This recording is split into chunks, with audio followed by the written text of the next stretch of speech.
Hello everyone, welcome back to another video where today I just kind of wanted to present a little bit of a theory I have for the future of Doctor Who. This isn't based on anything other than my own kind of feelings and thoughts, so feel free to drop your thoughts on this down in the comments below, but I'm just going to be giving you my thoughts on this latest kind of development in the Doctor Who world. But before we get into it, subscribe if you're new, that would be greatly appreciated. We're trying to get to 30,000 subscribers and we're less than 1,000 away. Any support would be greatly appreciated, but let's dive right in. So, the reason I'm making this video is because of a tweet from friend of the channel, William who has said, during the last 2 days, Doctor Who has been removed from Amazon's BBC iPlayer channel in German and Amazon Video in France, the Netherlands, Italy, Spain and Canada, from Pluto TV in France, Italy and Spain, from Molotov TV in Belgium, and HBO Max in the US. And in the replies as well, it's been stated that in Brazil, the channel that hosts modern series Doctor Who, so 2005 to 2022, SBT Plus, has also had it removed in Brazil. So what does this mean? Well, obviously we knew that the HBO Max deal in particular ended August 1st, so yesterday at the time that I'm recording this. But it seems that all sort of international licenses for the back catalogue of Doctor Who 2005 to 2022 is expiring across the world. As we can see here,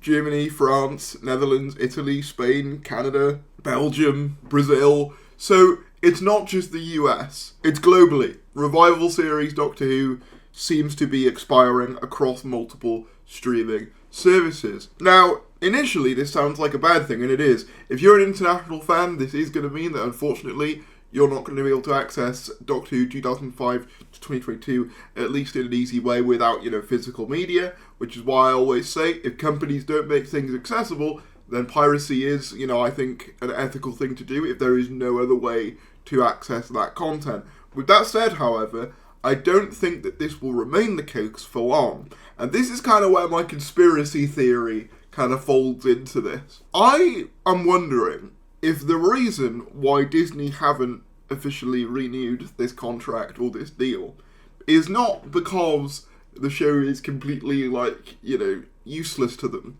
but because they have basically been waiting out for the existing deals for Doctor Who's back catalogue to expire before re-upping their contract and essentially getting a better deal. Not only would they get Doctor Who moving forwards in any state that it takes, but also the back catalogue as well. This is not a new idea, I've kind of suggested this before now, but it's interesting to see multiple distributors losing the Doctor Who license globally around the same time.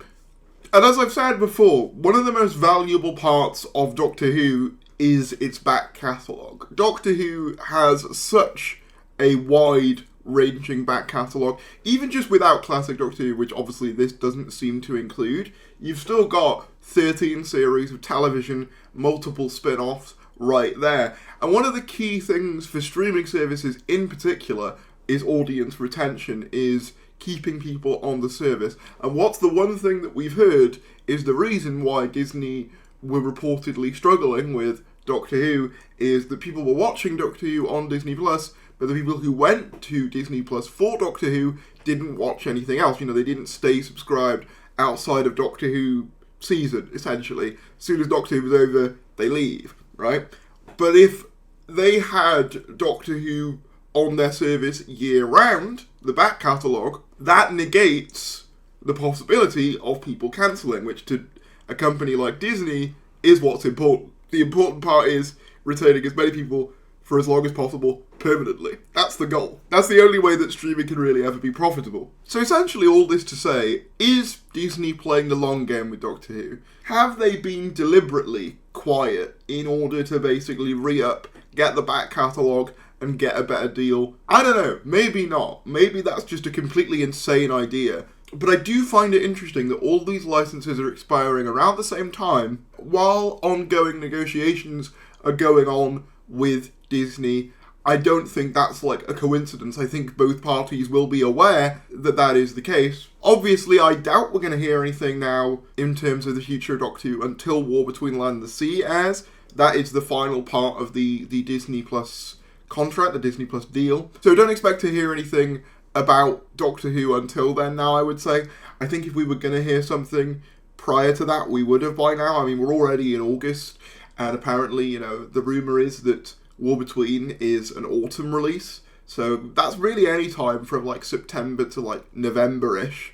So that's coming around the corner. So I don't think we're going to hear anything about Doctor Who until that's aired now. But yeah, I just think it's interesting. Let me know what you guys think. Do you think I'm reading too much into it? Do you think there's something to it? I think from a business perspective, it just makes sense for Disney to deliberately hold out in order to get a better deal. Obviously, that wouldn't make me overly happy because it would mean that we lost Juicy Gatwa over it. However, I can see the logic from a business perspective. Another thing I want to say is that even if it isn't Disney who end up with the back catalogue, the idea of having the entire Doctor Who back catalogue globally in one place, well, outside the UK, I suppose, is an incredibly attractive proposition to other companies as well. The issue that Doctor Who has had for the longest time is that its international streaming rights are a bit of a mess, right? Obviously, Disney has current Doctor Who, but you've got obviously HBO in America having revived series Doctor Who, but then also you've got all these other companies in different countries having revived series Doctor Who. Amazon has it in some places, in other places it's Pluto TV, etc, etc, etc.